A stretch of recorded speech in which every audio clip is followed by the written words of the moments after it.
Bom, no capítulo 5, nós vamos ver, então, vamos começar vendo o batismo no Espírito, que é a parte prática que a gente precisa na igreja, na prática, né? O batismo no Espírito. Então, o que é o batismo e o que não é o batismo no Espírito Santo? Porque existe uma controvérsia, pouco aprendizado, pouco ensino acerca disso, pouca, né? Pouca coisa, a não ser literatura, tem muita, né? Mas hoje em dia as pessoas estão meio desanimadas de leitura, nem com pandemia, né? Muitos não querem ler, tá? Bom, então pela grande necessidade que todos têm de ter essa experiência, né? Aí esse capítulo, então, é um capítulo especial, tá? O capítulo 5, seu material impresso aí, nós estamos começando. Para quem chegou por último, é necessário, então, que se estude o texto, se analise os comentários, que se busque em fontes especializadas, aí, explicações mais profundas para conquistar crescimento nessa área. Por falar em pesquisa, deixa eu alertar vocês a uma questão muito séria. Tem muita heresia espalhados na internet. Então, até para buscar, você tem que saber o que busca, né? Para não pegar coisas duvidosas, de origem duvidosas, doutrinariamente, né? Porque tem muita gente que às vezes está sem tempo de fazer um estudo bíblico, aí ele corre lá na internet, dá uma pesquisadinha lá e põe o título, naquele título sai de tudo, né? E ele não teve tempo de revisar o negócio e coloca ali, põe no papel, imprime e vai para a igreja. E ele pode acabar tendo uma surpresa desagradável. Já vi isso acontecer, tá? Então, cuidado com o que você pesquisa aí, tá? Tem que ser fontes seguras, tem que ser cuidado com o livro que lê. Eu sempre aconselho meus alunos, não lê qualquer porcaria, não. Se você for ler porcaria, você já tem que ir com o pé atrás, né? Então, até dá para ler, mas é perigoso, tá? É muito perigoso isso daí. Não faz, hein? Eu acho que não faz mais não, viu, Miquel? Fazia, né? Antigamente, né? Eu estou me preocupando à toa aqui, né? Tá? Então, muito cuidado com o material, né? A origem do material, da onde está vindo aí, tá? Bom, definição. Qual a definição de batismo no Espírito Santo, né? Nessa subseção aí, dois aspectos dessa definição. O que não é batismo com o Espírito Santo, né? E o que é o batismo com o Espírito Santo, tá? Esses dois conceitos aí vão servir de base doutrinária para crer e praticar essa doutrina aí de forma cuidadosa, cautelosa, né? Então, aí vamos ver nesses dois aspectos aí. Ele fala primeiro do batismo de João Batista, né? Que João foi enviado pelo Pai para apresentar o Messias a Israel. Importante a função do João Batista, que para nós, igreja, é importante para conhecimento, mas para Israel era essencial, porque o pacto de Deus com Israel incluía o envio do Messias, e eles tinham que receber o Messias, então tinha que haver aí uma apresentação formal. Formalmente, eles tinham que ser apresentados ao Messias. Aí Deus envia João Batista e cumpre com a profecia, né? E ele sendo um precursor e pregando o arrependimento e mostrando, e mesmo assim os judeus ainda não creram, tá? E aí o batismo de João inclui, né, essa preparação e essa apresentação do Messias para o mundo, tá? Bom, então nós temos aí o batismo no corpo, tá? Tá? É uma ação do Espírito aí. Então nós temos o batismo físico e o batismo no Espírito, né? Que é diferente uma coisa da outra, que é a função deles é diferente, né? Mas o que é? O que não é e o que é? O que não é o batismo no Espírito Santo? Então no item 5.2 do capítulo 5 aí, do material impresso, tá?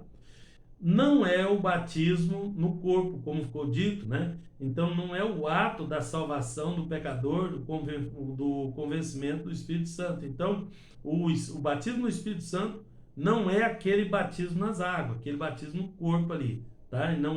Ele não é a marca ou o selo de Deus que garante a salvação, tá? Então, o batismo no Espírito Santo é um, e o batismo nas águas é outro, porque tem gente que quer juntar isso, não sei se pela facilidade, não sei se pela praticidade, né? Algumas pessoas querem encaixar uma coisa com a outra, tá? Não é um dos dons espirituais, tá? O batismo no Espírito Santo não é um dos dons espirituais, porque esses aí, os dons, só podem ser manifestos no cristão depois de ser batizado no Espírito. Ter o Espírito, estar com o Espírito, ser morada do Espírito, sim, nós recebemos isso quando nos convertemos, quando a pessoa aceita Jesus. Depois disso vem no outro nível, que é o nível do batismo, tá? E a partir do nível do batismo, o Espírito Santo é que vem os dons, tá? Os dons do Espírito, porque os dons faz parte desta ferramenta especial, tá? Então, esses dons, esse batismo no Espírito Santo, não é um requerimento essencial para a salvação, tá?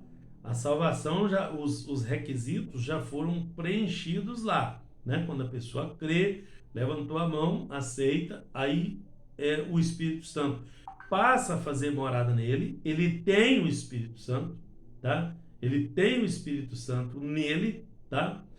Mas ainda lhe falta o extra aí que eu vou explicar daqui a pouquinho, tá? Vamos devagar aqui. A concessão, então, do Espírito Santo aconteceu enquanto Jesus estava na terra, né? João 20, 22, tá? Mas o batismo só aconteceu depois, né? 10 dias depois da sua volta para o céu. Então, foi em duas etapas distintas para separar, para saber o que é o batismo do Espírito Santo, o que é receber o Espírito ali, tá? Então, o que é o batismo, então? É um revestimento de poder para o crente salvo ter a autoridade divina para fazer a obra de Deus, tá? É um tipo de equipamento, eu chamo de ferramenta, né, nos meus estudos, para o cristão ativo, tá? No serviço da igreja, tá? É a virtude do Espírito Santo para o cristão testemunhar. Então, quando ele é batizado no Espírito Santo, ele tem uma virtude, ele tem uma força, ele tem um poder a mais para testemunhar na palavra de Deus para os seres humanos, né? E está incluído nisso os dons. Veja, o dom da palavra da sabedoria, por exemplo, tá? Então, para qualquer cargo, para qualquer serviço cristão, né? Então, trata-se o batismo no Espírito Santo de uma experiência distinta, diferente e posterior à salvação, tá? O ato da salvação, o ato de aceitar Jesus é uma coisa, e o ato do batismo no Espírito Santo é posterior à salvação, é uma outra etapa, é uma outra experiência. Isso pode acontecer simultaneamente ou perto uma da outra, mas são coisas diferentes, tá? São etapas diferentes. Uma coisa é ter o Espírito Santo, outra coisa é ser batizado no Espírito Santo, tá? E isso, quando garantiu essa promessa, né? O Jesus fez exclusivamente para os discípulos aí, para os salvos, né? E não para pecadores perdidos, tá? E, aliás, isso precisa ser buscado, né? Preciso confiar, eu tenho que crer, né? Porque quando creio, aí eu recebo. Então, crer implica em buscar. Então, se a pessoa não tem essa promessa, não quer dizer que ele não vai sobreviver na fé, mas uma ferramenta extra ajuda bastante, né, no serviço cristão e na manutenção da fé, né? Porque todas as coisas que a gente vai operando, que opera em nós, nos ajuda a crescer na nossa fé também, tá? Então, é uma ajuda extra, tá? Não quer dizer que se não tiver, não vai conseguir. É claro que qualquer facilidade que eu tiver, né, para minha sobrevivência, né? Por exemplo, você pulou de paraquedas do avião que estava caindo, caiu lá no meio da Amazônia, né? Se você não tiver nenhuma ferramenta, pode ser que você sobreviva, mas se tiver uma faquinha já ajuda, né? Se tiver uma ferramenta extra ali, aí já tem mais possibilidades, né? Você já tem um pouco mais de ajuda para que você seja salvo daquela situação. Então, a nossa situação é a situação espiritual e a nossa ferramenta também é uma ferramenta espiritual. Uma ferramenta prometida, inclusive. Então, a promessa. Qual foi essa promessa? Jesus reforça a promessa do batismo feita pelo Pai através do profeta Joel, tá? No capítulo 2, verso 28, dizendo: E eis que sobre vós envio a promessa do meu Pai, né? Ficai, porém, na cidade de Jerusalém, até que do alto sejais revestidos de poder, que é Lucas 24, 49. A promessa é que ele derramaria o do Espírito sobre toda a carne, né? Então, estava aqui ele, Jesus, reforçando a promessa que o Pai já tinha feito através do profeta Joel, capítulo 2, versículo 28 do profeta Joel. E Jesus falando disso em Lucas 24, 49. Então, esses dois eventos são concomitantes, um depende do outro. Então, Jesus está reforçando, ó, o Pai prometeu, então vamos fazer aqui, né? Então, Jesus não pirateou a mensagem, mas ele fez uma citação correta, né? A promessa de meu Pai. Ele não falou eu, né? Ele falou, não, meu Pai fez a promessa lá, através do profeta Joel, e eis que eu vos envio, né? Envio sobre vós a promessa do meu Pai, né? Porém, fica na cidade aí de Jerusalém até que do alto seja revestido de poder, ou seja, receba a promessa que vem do alto, tá? Quem fez a promessa? Foi o Pai, né? E quem repetiu a promessa? Foi Jesus, né? E quem iria receber a promessa? Todos os salvos, em todos os lugares, em todos os tempos, aquele que crê, tá? Os únicos limites que impede de receber é não crer, tá? E não crer na palavra de Deus, ou não buscar, né? Conforme a ordem bíblica, ou viver sempre em pecado, né? Então, nada pode impedir, né? Poderes extras, fontes extras, impedir que o crente seja contemplado com essa promessa aí, tá? Bom, a base bíblica, capítulo 5, item 5, 5.5. Base bíblica para o batismo. Pode-se afirmar sem medo, né, a respeito da realidade do batismo no Espírito Santo. Por quê? Porque é a promessa de Deus no Antigo Testamento, né, Joel 2,28 que já falei, de Cristo no Novo Testamento, que já falamos, em Atos 1,8, né, e temos vários exemplos bíblicos de ocorrências desse tipo. Então, uma listinha aí para vocês, tá? Lucas garante que a promessa é para todos os que crerem em Cristo como Salvador, tá? E os exemplos da história são inumeráveis, né, com comprovação suficiente para garantir a veracidade da experiência à luz da Bíblia. Apesar que alguns tentam, né, modificar esse batismo, tentam negar, fala que é só para a época dos apóstolos ou coisas desse tipo, mas não tem nenhuma base bíblica para isso. Outros falam de um batismo diferente, né? Até fui questionado no programa do rádio outro dia sobre isso, né? Mas lá em Atos dos Apóstolos, o batismo foi que as pessoas falassem nas suas próprias línguas. Aquilo foi uma situação especial, né? Que tinha gente de vários locais que precisava ouvir aquela mesma mensagem, mas não é um padrão. Tanto não é um padrão que você pode ir lá no batismo com o Espírito Santo, lá em Coríntios, né?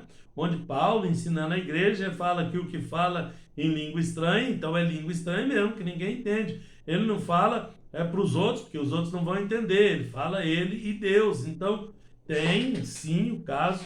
Não é apostólico, porque aí os apóstolos já tinham ido, né? Estava ali, era Paulo, né? E ainda tinha João ainda, nesse tempo que ele escreveu isso, mas os outros apóstolos já não tinha mais, né? Então, Lucas garante que a promessa é para todos que crerem, para todo aquele que crê. Atos 2,39 também a gente vê aí, né? Então, tem muitos incrédulos que criticam o batismo, né? Mas isso é para quem crê mesmo, né? Quem não crê não vai receber e pronto, ponto final, tá? Qual é o risco da pessoa ser salva? Sim, se ele crer na salvação, se ele crer em Jesus, mas não tem o batismo no Espírito Santo, né? É possível, um pouco mais difícil, né? Que é o caso da ferramenta, né? Dele ter uma ferramenta extra para crer, porque com todo o equipamento que nós temos, já não é muito fácil, né? Lutar contra tudo e vencer. Imagina sem esse equipamento todo aí, tá? Então tem alguns perigos, né? O perigo é que o ser humano é fraco, né? E por natureza, ele tem facilidade para imitar, tá? Então eu já vi gente tentar imitar o batismo do Espírito Santo, línguas estranhas, por exemplo, uma língua estranha que parece mais com inglês do que com, com língua estranha, tá? Então não é uma coisa uma coisa perigosa, né? Então, como a língua é estranha e para entender ela tem que ter outro dom, que é o de interpretação, é tão óbvio isso, né? Porque a língua é diferente, é estranha, e para entender ela tem que ter o outro dom, que é o dom de interpretar ela. Então, ela é estranha mesmo, não é na própria língua nativa da pessoa, tá? E tem ocorrido, às vezes, de falsificação, de imitação, de brincadeiras, pessoas brincar com o espírito, brincar com, né, fazer de conta que está falando em língua estranha. Então isso é um perigo, né, muito grande, tá? Então essa realidade tem ocorrido com muita frequência em muitas igrejas, que permite os membros agir, né, com liberdade em relação ao poder pentecostal. Então tem igreja que permite que os membros façam liberalmente do jeito que quiserem, né? Com relação ao poder pentecostal. Isso é meio perigoso, porque acaba aparecendo esses desmandos, esses problemas aí, tá? Então, tem que ter um pouco mais de cuidado com relação a isso, um pouco mais de ensino, né? E normalmente as igrejas que isso é muito forte, não é igreja que ensina isso muito. Quando ensina, as pessoas têm um pouco mais de temor, um pouco mais de medo, né? Quando tem liberdade demais aí pode ser que haja desmando, descaso, meninice, tá? Imitação ou coisa desse modo aí, tá? Então não deve ser assim. Os líderes precisam ensinar os cristãos a crer da forma correta e a exercer os dons espirituais com prudência, tá? Além da prudência, ainda requer ética, sabedoria, né? Nada além do que diz a Bíblia. Não se aumenta o que diz a Bíblia. Há uma proibição disso, tá? Bom, e o ideal é que se estude 1 Coríntios 14, detalhadamente, cuidadosamente, para conhecer uma parte do regulamento aí do uso do dom de línguas e de profecia. Sim. E que a gente vê nessa questão que eu falou que é perigoso a pessoa ficar forçando, Quem é? é a Aquele. Kênia. Sim, fala. Hum. Essa questão da pessoa ficar forçando, a gente percebe que às vezes há uma bagunça no culto por causa disso, porque o Espírito ele se submete a gente. Se a gente quiser parar, a gente para. E Sim. tem pessoas que não param, faz bagunça no culto. Exatamente. Então, quando um fala, o outro se cala, né? É muito bem lembrado isso. Então, o que havia em Corinto, ali, estudando essa parte de Corinto, vocês vão entender isso melhor. Que estava virando uma bagunça, né? Então, havia necessidade de ordem no culto, tá? E isso se sobrepõe às outras coisas. Então, tem coisa que parece espiritual, mas é muito bagunçado. E o espírito não é bagunçado, tá? Ela tem razão com relação a isso aí, tá? Então tem que haver um cuidado, tem que haver um ensino, tem que haver prudência, né? E tem que haver um incentivo, inclusive, porque se a gente ficar cuidadoso demais também, a gente acaba inibindo as pessoas, né? Mas as pessoas foram chamadas para prestar um culto adequado e não meninice. Então isso é um perigo. Aí tem pessoa que é mais reservada e fala, não, eu prefiro ficar na minha do que me expor e correr o risco de fazer errado. Mas se eu não me expor um pouquinho também, aí eu não faço, né? E não corro o risco de fazer o certo também, que é o que Deus espera de nós. Então, o nosso culto de um modo geral, precisa ser melhorado, né? O nosso culto cristão, que eu falo, tá? Precisa haver uma reavaliação da forma, né, das nossas liturgias e sim das coisas que nós fazemos, tá? Para não corrermos o risco de fazer coisas que contrariam, né, o Espírito de Deus que está operando, que deveria estar operando no meio da igreja, tá? A necessidade disso, né, do batismo. O batismo não é um luxo, não é uma vaidade pessoal do cristão, não é invenção de igreja nem de pastores, tá? Mas além de ser uma ordem, ela é necessidade dos cristãos, tá? Porque ela ajuda, né? Essa operação de Deus ajuda na fé e na manutenção da igreja, né? Da fé dos irmãos e tudo ali. Então precisa, né? Não é um luxo, não é uma vaidade pessoal, nem pode ser os dons, né? As ferramentas espirituais, elas não podem ser utilizadas para autopromoção, nem são de utilização particular de quem os tem, tá? Então, precisa ficar claro isso para as pessoas, tá?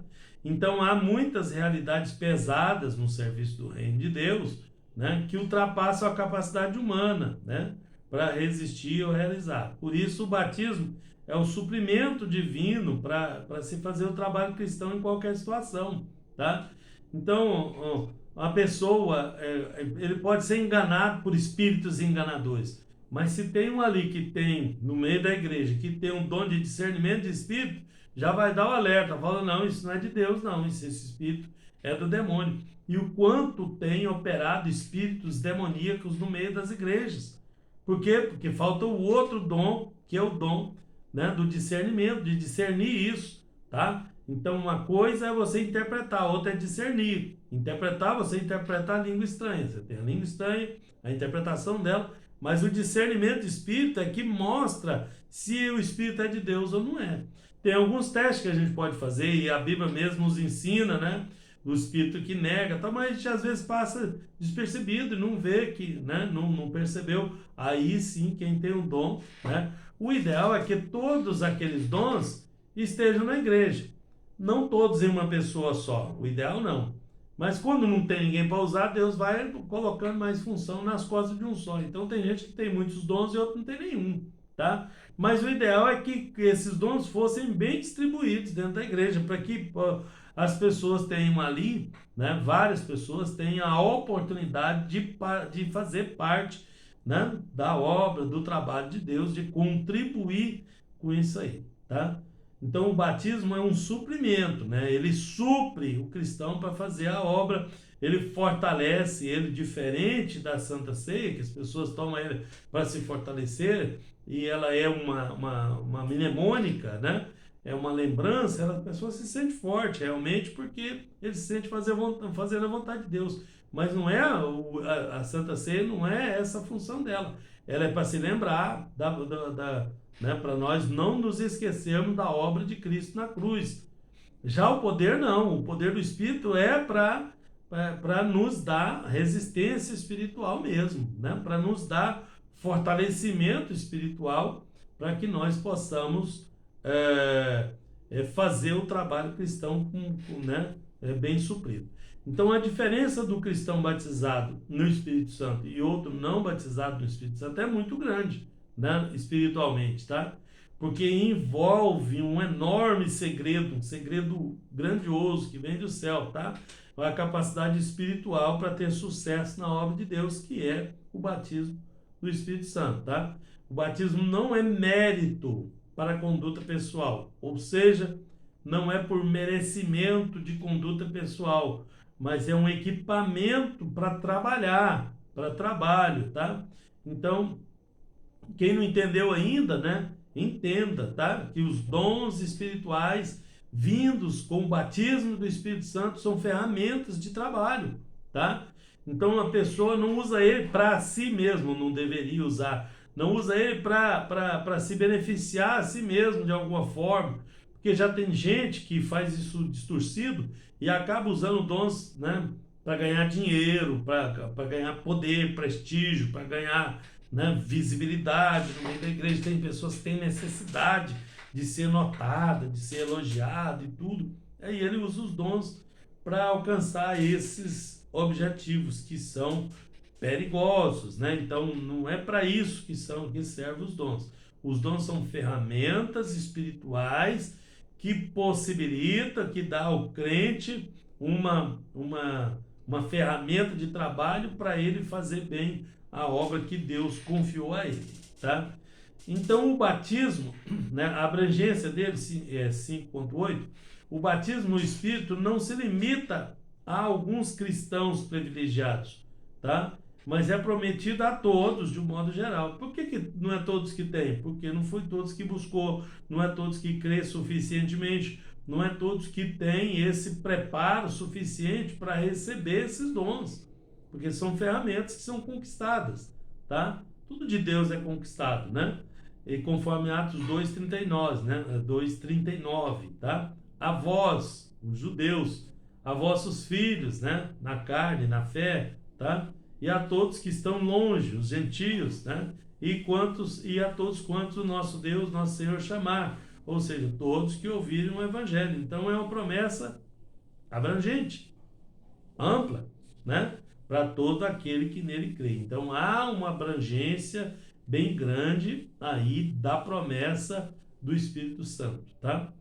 Bom, na página 60, no item 5.9, né, nós vamos ver orgulho e rebeldia. Olha aí, tá?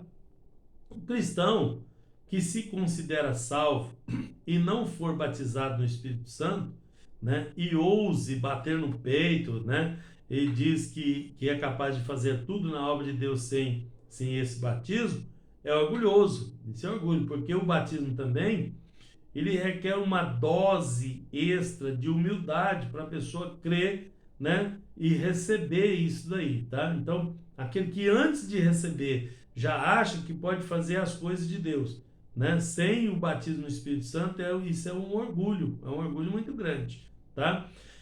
E é rebelde e é incrédulo, né? Porque rebelde porque é uma promessa, é uma coisa que Deus deu e ele não quis, né? Ele recusou e ainda criticou. Então isso é rebeldia. E incrédulo porque precisa crer para que, né, que ele receba. Então tem que ter uma correção aí na sua crença e na sua vida, na sua conduta cristã.